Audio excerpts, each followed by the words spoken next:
Okay, haven't taken you guys along on a job here in a little while, so we're going to be heading down, looking at a woods this morning, seeing if there's kind of what he's got to work with, and seeing if there's any timber value on there, and seeing if it makes sense to do a harvest. His main goal is to improve the habitat for the deer and utilize the entire property, so we're going to check out that. And then from there we got another one close by that we have everything signed on that one, so we're going to begin marking timber on that piece. That's a pretty big job, so I'll be spending probably a better part of my week working on that job. Some pretty substantial timber, and has a lot of big mature timber and not a lot of bedding cover. So we're going to be doing some clear cut pockets and then selective harvest around that. And then we're going to be leaving in most sections along the border kind of an edge where we can have an access trail, around the property to be able to access some of the stuff in the back, but not create it so thick that they're bedding all the way up against the property line. So anyways, follow along and we'll see what we see.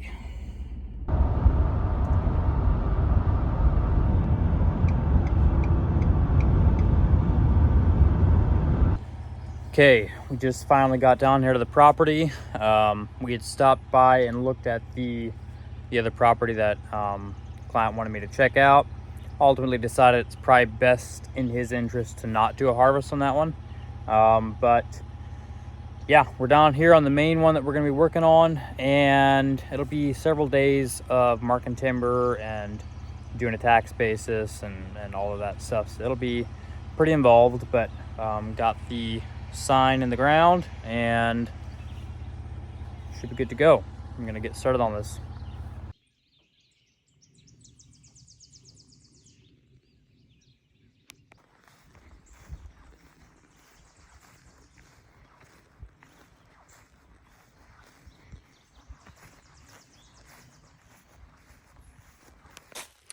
Okay, so we just wrapped up a little corner here. This section here is going to be used primarily for access, as it's like the closer to the entrance of the property, and we're going to have a trail come up behind me and basically run the perimeter of the property. But in this section, we still want to generate browse throughout the property. This is not just, we're going to be doing clear cut pockets for bedding, and we'll be, I'll show you that here in a little bit once I get to them. But even in this section, we want to be promoting, regeneration of young oaks and other hardwoods. And, throughout the property, you're going to have more browse in general. And then in the areas that we really want deer to bed, we're going to make that very thick. So in this area, we're still going to be leaving some canopy trees, but you can see there behind me a couple of the bigger trees that are marked, and taking out a few of these bigger trees are going to let a lot of light down to that ground, and just overall you're going to get a lot more regeneration. You can see how just park-like this entire section is. There's just nothing that can get, no sunlight can get to the floor. And it makes it difficult to really create any kind of browse. So here's another example. We got a lot more light able to hit the ground here, as you can see how much more open that is. And so in this area, we're going to be taking anything of value, anything big enough basically, and that's going to be one of those clear-cut pockets that we were talking about earlier, and that's going to promote a lot of regeneration, and you're getting a whole lot more, briars and woody browse and stuff popping up after we take some of this stuff out. So I'm excited to see what this looks like after the project's finished. So I've had a few people call me out and say that I am high grading the way I do a timber harvest. And I will say it's not many people that have an issue with the way I do things, but there are people out there, and that's fine. But I wanted to take the time a little bit and explain why high grading is I think what people have in their head is not actually what's going on. I think high grading, most people think of just taking the good timber, leaving the bad. And fundamentally, yeah, I disagree with that. I mean, that's a bad forestry plan. But I will say it comes down to what your goals are. A lot of the clients that I'm working with, and you know, myself included, I have bought my property strictly for hunting. That is the purpose of purchasing that property. And I do not see any reason to not be able to enjoy that property simply because the property is not holding deer. And so, you know, in most scenarios, that means taking a good bit of timber. So behind me here, you know, there's some pretty mature timber back up on this ridge. And this client in particular is a avid deer hunter. And again, his main goal is to harvest mature deer.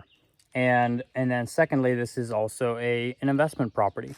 So for him, he's looking at it, let's take a lot of the big mature timber that is taking up canopy space and allow that regeneration to grow. And yeah, that means taking a lot of really good timber that may not even be quite at its prime yet, because you need to get adequate amounts of sunlight to the ground.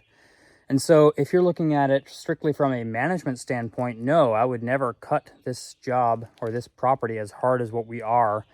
But if you look at it through the lens of hunting, you know, it begins to make a lot more sense.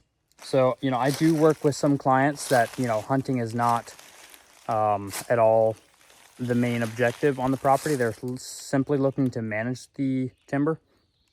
Totally different approach. We are taking only the very, very most mature trees that absolutely need to go. And then we're also taking a lot of the undesirables out. We're taking, you know, your beech trees. We're taking like a lot of the low quality stuff and managing more so for timber production over the long term. But you just have to have a different mindset when going in for a harvest for whitetails. And so I wanted to take the time and explain that a little bit. Now, I will say, I do understand where, you know, some of these guys are coming from. You know, looking at it from the timber side of things as a, you know, land manager, I love timber. I love mature timber. I like seeing a beautiful white oak coming up.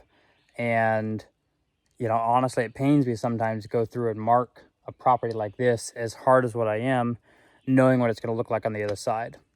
That being said, you know, my goal is ultimately results for my clients. I have seen the flip side of properties not being done correctly, where it was a, you know, the hunting aspect was sort of an afterthought, hoping it would improve it. And, you know, they did a great job with the way they harvest the timber for timber production, but it's not holding the deer. And, you know, then they have me come back out and, you know, we ended up marking another good bit of timber simply because, you know, it was not accomplishing the ultimate goal. And, you know, that was just lack of knowledge, lack of education to the guy that went in and marked that. Being a deer hunter myself, you know, I have a lot of experience working around different properties. I've had the privilege of hunting multiple properties throughout Ohio, and almost every single one of them I have done a harvest on, whether that was back when I was doing subcontract, whether that's, you know, stuff that I've personally marked, whatever it is.